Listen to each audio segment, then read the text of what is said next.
Hürmetli dostlar, Hazarası Süleyman Kalası. Dev kala dediler, işan kala dediler iş kılıp. Assalamu alaikum hürmetli dostlar.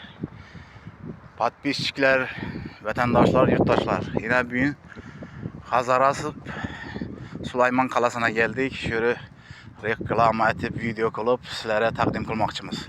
Musafirde yürüyen eke ülkelerimiz, apa-singillerimiz göredi diyen niyette Süleyman Kala'ya geldik. Ağzı bir yandan video kılıp sizlere gösterişe hareket etemiz. Merhamet tamaşa kılma. Bir de katta kuruluş işleri geçip durdu bazı.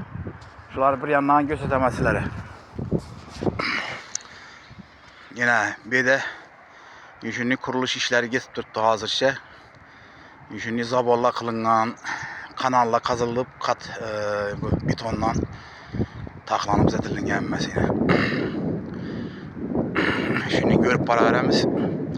Bir yandan hürmetli dostlar, yurttaşlar, vatandaşlar, patpisçikler, abonaçılar, yine ben tarafı centerden gelevereden yer. Yine Dev Kala, Hazarası Süleyman Kala dediler, İçan Kala dediler, iş kılıp şu adla bilen ataladı bir. Yine böyle yine zabor kılınan şehitler yine trotuarla betonlaştırılgan bütün hemmesi. Yibanda yine kuruluş işleri geçip durdu. Xuda kalasa şu yangi yıl 2026 yılda tapşırarlar birileri. Dım başka şeydi bir dem alıp gelip balla bilen gelip dem alıp giteden yer oladı acayip.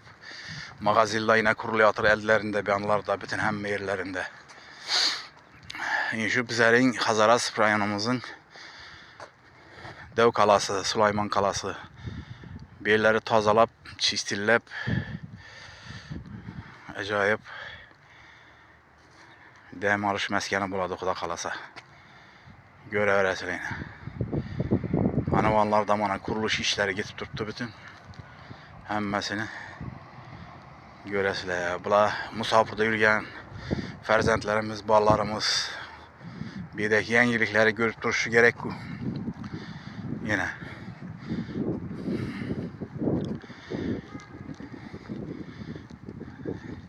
Dev Kala. Bu getken vargan bu şanlar açı.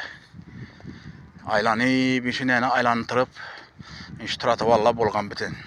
Zabolla acayip hoşray zabolla.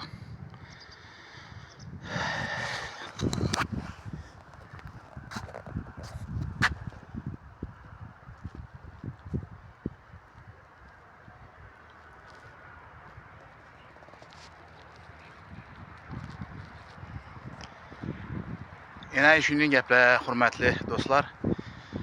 Süleyman Kala'nı sizlere gösterdim. Hazarası rayonunda.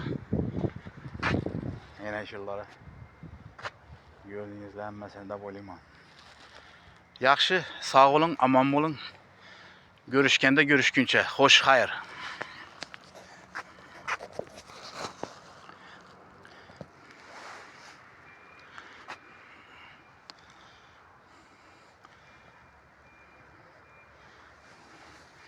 Aman olun dostlar.